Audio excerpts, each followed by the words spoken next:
சுவாமியே சரணமையப்பா. அகிலாண்ட கோடி பிரம்மாண்ட நாயகனே சரணமையம்.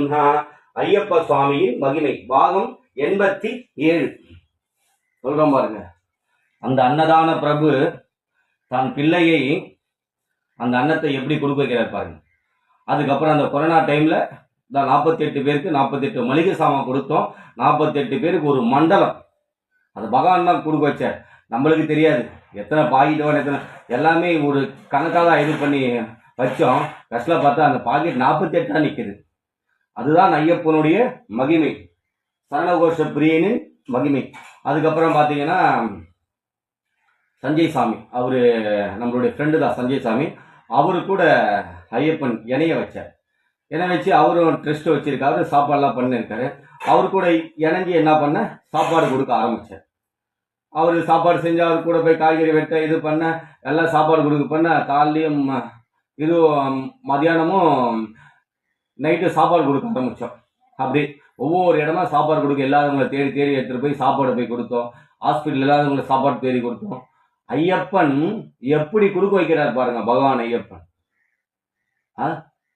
அந்த கொரோனா டைம்ல இல்லாதவங்களுக்கு எப்படி தன் பிள்ளையால எப்படி மூடி என்ன செய்ய முடியுமோ அதை செய்ய வைக்கிறார் பாருங்க பகவான் ஐயப்பன். அந்த சஞ்சய் சாமி மூலியமா அவர் ட்ரெஸ்ட் வச்சிருக்காரு, அவர் அன்னதானம் பண்றாரு. அவர் கூட சேர்ந்து இணைஞ்சி நானும் சாப்பாடுலாம் இது பண்ணி அப்புறம் அங்கே சாப்பாடு எடுத்துகிட்டு போயிட்டு எல்லா இடத்துக்கும் சாப்பாடு கொடுக்குறோம்.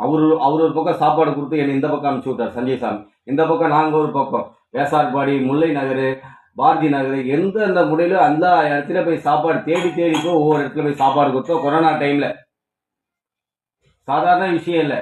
ஏன்னா ஐயப்பன் அருள் இருந்தால் மட்டும்தான் அந்த அன்னதானத்தை யாரு கையால கொடுக்கணும்ட்டு ஐயப்பன் தீர்மானிக்கிறான்.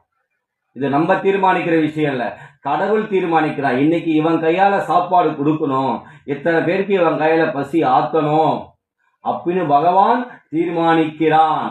பாத்தீங்களா, தான் புள்ள குருவாக்கி அழக பார்த்துட்டான். எல்லாத்திலையும் சாப்பாடு கொடுத்து அவனை மாதிரி தன் பிள்ளைய எப்படி அழகு பார்க்கறான் பார்த்தீங்களாங்க.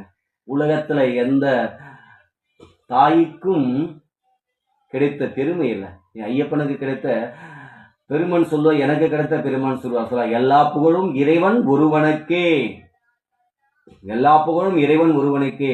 அதனாலதான் நான் என்னை பத்தி சொல்லுவேன், நான் வெறும் ஜீரோன்னு சொல்லுவேன். என் அப்பா தான் ஹீரோ என்னவன், என் அப்பா இல்லைண்ணா, என் அம்மா இல்லைண்ணா, ஐயப்பன் தான் எல்லாமே. அப்போ என் அப்பா அம்மா குருவா, குலதெய்வமா, இஷ்ட தெய்வமா என்னை எப்படி வழி நடத்துகிறார் பார்த்தீங்களா, எப்படி தன் பிள்ளையை செதுக்கிறார் பார்த்தீங்களா. என்னங்க சொல்லுவோம், கருணையின் வடிவான அந்த கடவுளான ஐயப்பனை. சுவாமியே சரணமையப்பா, சுவாமியே சரணமையப்பா. மிச்ச கதையை உங்களுக்கு நாளைக்கு சொல்கிறேன். அகிலாண்ட கோடி பிரம்மாண்ட நாயகனே சரணமையப்பா. ஓம் ஸ்ரீ பூதநாத சதானந்தா சர்வபூத தயாபரா ரக்ஷ ரக்ஷ மகாபாவ மகா சாஸ்திரே தும்யம் நமோ நமக. சுவாமியே சரணமையப்பா, சுவாமியே சரணமையப்பா. குருவே துணை, குருவே துணை, என் ஐயப்பனே துணை. சுவாமி சரணமையப்பா, சுவாமியே சரணமையப்பா, சுவாமியே சரணமையப்பா, சுவாமியே சரணமையப்பா.